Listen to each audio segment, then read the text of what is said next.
एक शख्स गाड़ी से उतरा और बड़ी तेजी से एयरपोर्ट में घुसा। जहाज उड़ने के लिए तैयार था।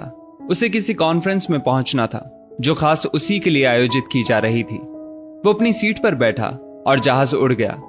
अभी जहाज कुछ दूर ही उड़ा था कि कैप्टन ने ऐलान किया, तूफानी बारिश और बिजली की वजह से जहाज का रेडियो सिस्टम ठीक से काम नहीं कर रहा, इसलिए हम करीबी एयरपोर्ट पर उतरने के लिए मजबूर हैं। जहाज लैंड होते ही अब वो शख्स बाहर निकला और कैप्टन से शिकायत करने लगा कि उसका एक एक मिनट कीमती है और होने वाली कॉन्फ्रेंस में उसका पहुंचना बहुत जरूरी है।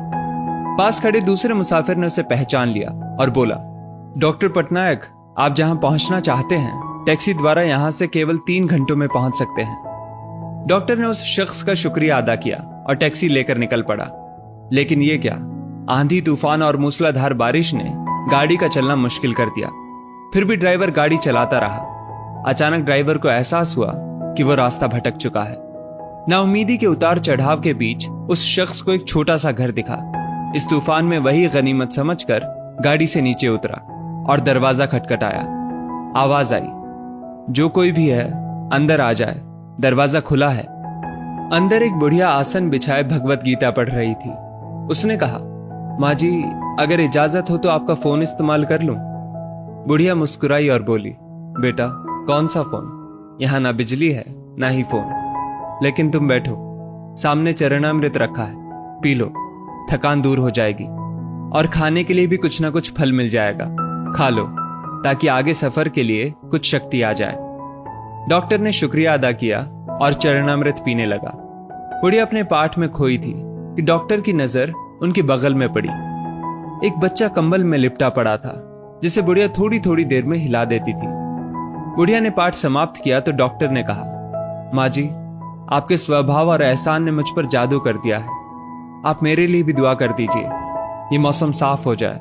मुझे उम्मीद है आपकी दुआएं जरूर कबूल होती होंगी। बुढ़िया बोली, नहीं बेटा, ऐसी कोई बात नहीं। तुम मेरे अतिथि हो और अतिथि की सेवा ईश्वर का आदेश है।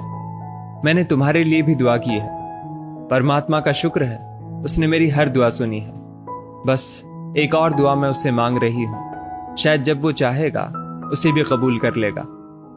कौन सी दुआ? डॉक्टर ने पूछा। बुढ़िया बोली, ये जो 4 साल का बच्चा तुम्हारे सामने अधमरा पड़ा है, मेरा पोता है। ना इसकी माँ जिंदा है ना ही बाप। इस बुढ़ापे में इसकी जिम्मेदारी मुझ पर है। डॉक्टर कहते हैं इसे कोई खतरनाक रोग है जिसका वो इलाज नहीं कर सकते।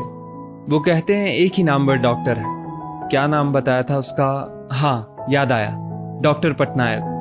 वो इसका ऑपरेशन कर सकता है। लेकिन मैं बुढ़िया कहाँ उस डॉक्टर तक पहुंच सकती हूँ? बच्चे को लेकर जाऊं भी तो पता नहीं वो देखने के लिए राजी भी हो या नहीं। बस अब बंसी वाले से यही मांग रही थी कि वो मेरी मुश्किल आसान कर दे। डॉक्टर की आंखों से आंसुओं का सैलाब बह निकला।